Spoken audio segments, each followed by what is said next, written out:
చక్కగా విశ్రాంతిలో ఉన్నాం, సమాధానంలో ఉన్నాం, గీయని వస్తాయి. చక్కగా వండుకున్నాం, తిందాము, సంపాదించిన దాంట్లో తిందాము అని ఆశపడుతున్నాం, గీయని వస్తాయి. They cos you irritation. Irritate అయిన వ్యక్తి ఎలా ఉంటాడు? శాంతితో ఉంటాడు కదా.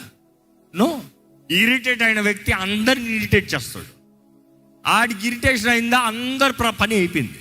ఎందుకంటే ఈయన మూడ్ అప్సెట్ అయితే అందరు మూడ్ అప్సెట్.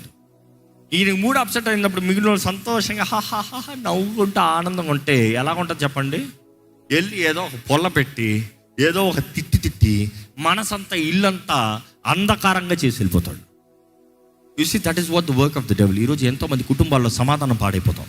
ఈరోజు ఎంతోమంది కుటుంబాలను దాడి చేస్తాం. ఎంతోమంది సాధించింది అనుభవించలేకుండా చేస్తాం. ఎంతోమంది సంపాదించుకుంది తృప్తి లేకుండా చేస్తాం. You work so hard, you fight so hard, you earn so hard, but in the end you are not able to enjoy. It's because someone has irritated. It is not someone, it's a devil.